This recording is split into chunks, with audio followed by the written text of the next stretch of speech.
large city called Chandingarh, where no one interfered in anyone else's life. Shyamlal gradually opened a clothing showroom there. He made progress slowly, careful not to arouse suspicion. Shyamlal took on a new persona. He came to be known as a generous and kind-hearted Seth. When Seth Shyamlal spoke, it was as if flowers fell from his mouth. He earned a respected place in society. Soon, Shyamlal received a marriage proposal for Sumitra, the daughter of Seth Dhaniram. She brought with her a dowry beyond anything he had ever imagined. A year later, a son was born in Shyamlal's home, filling it with joy. The naming ceremony was celebrated with great festivity, and the child was named Rajan. Perhaps only the joy of having one child was written in Seth Shyamlal's destiny, as the doctor later confirmed that they wouldn't be able to have more children.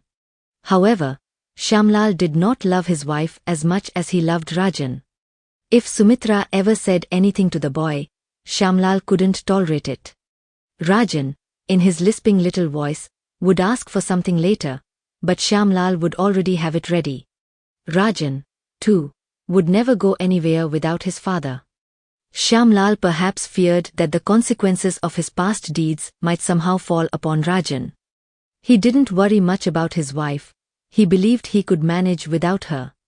Deep down, he felt she didn't truly love him either. It was Rajan who held the family together. The child was exceptionally talented. Rajan grew up to be a brilliant student, always ranking at the top of his class. Seeing his son's success and charm, Shyamlal gradually began to forget his past. Eventually, Rajan became an engineer and invented a machine that became the talk of the town.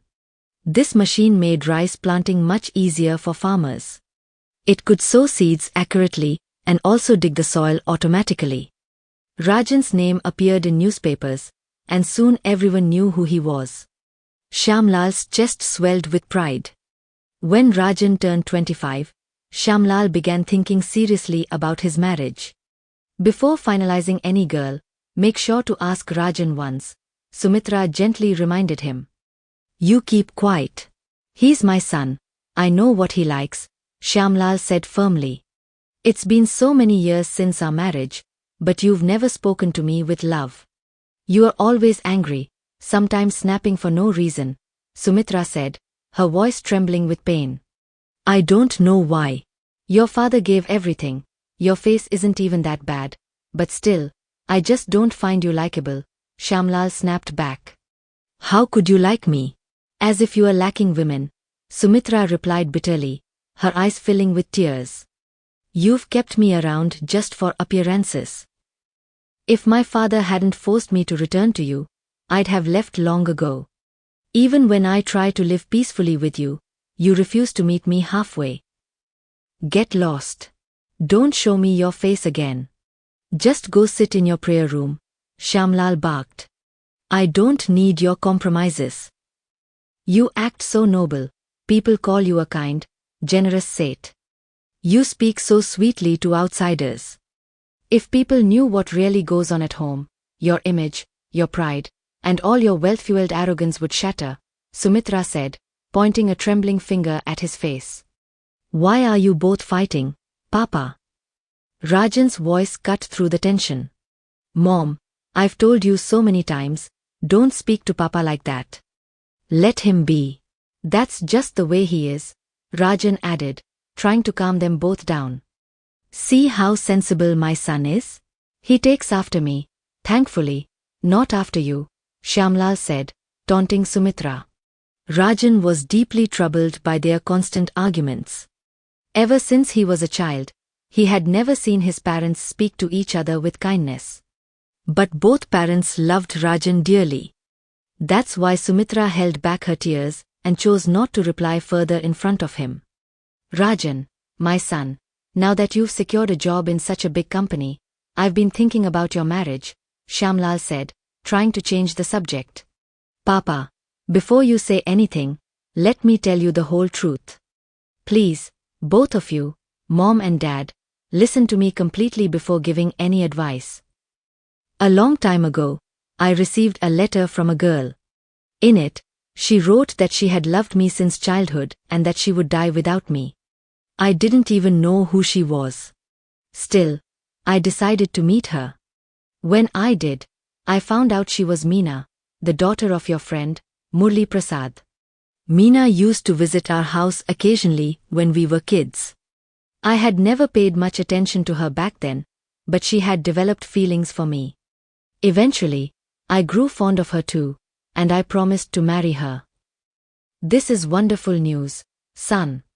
I was actually planning to speak to you about Meena, Prasad's elder daughter. It seems everything has come together on its own, said Shyamlal. With that, the alliance was confirmed with Murli Prasad, and the wedding date was finalized. The house overflowed with joy. Everyone was in high spirits.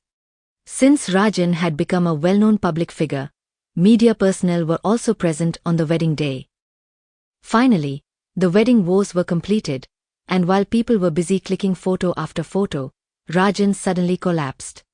A wave of panic spread, and guests rushed toward him. Shyamlal came running and pushed his way through the crowd. It must be the heat, someone said. He probably just fainted. A doctor was called immediately, and the media intensified their coverage, capturing every detail. When Rajan regained consciousness, he found himself still seated in the wedding mandap, surrounded by his new wife, his parents, and a sea of guests, including reporters and several prominent personalities. Rajan reached for a microphone held by a nearby reporter. Though too weak to raise his voice, he spoke with unmistakable determination. Hey, Shyamlal. I am Janki Das from Balmapur, the very Seth you betrayed and robbed. You poisoned me and my wife, Uma Devi, and through deceit, transferred all our property into your name. The ground seemed to slip from beneath Shyamlal's feet. Murmurs rippled through the crowd, and all eyes turned toward him.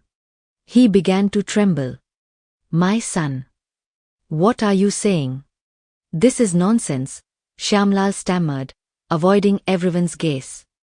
Rajan, holding the mic tightly, said again, Shyamlal, I am Janki Das. And I have returned. The messengers of Yam have come to take me now. Wait. Shyamlal blurted out, panicking. You came to take revenge, but what fault did your wife have? That poor girl is crying her heart out. Rajan turned to him slowly. That's the same doctor you brought to poison me. Just then, his head slumped, and he collapsed for the final time. Rajan's body was taken to the hospital for a post-mortem. The report revealed he had been suffering from terminal brain cancer. Back at the wedding venue, the crowd, shocked and enraged, turned on Shyamlal and his daughter-in-law. The guests beat them severely in a wave of anger and disgust. Only then did the full truth come to light. Sumitra, shattered by the loss of her son, finally understood why Shyamlal had always been so cold and distant. Her heart broke with the weight of what had been hidden from her all along. The next day, the newspapers carried the story under bold headlines. Revenge. Some publications even titled it, Revenge from a Past Life. Sumitra's brother came and took her back to his home. From that day on, Shyamlal and Meena lived out the rest of their lives under the crushing weight of public hatred and disgrace.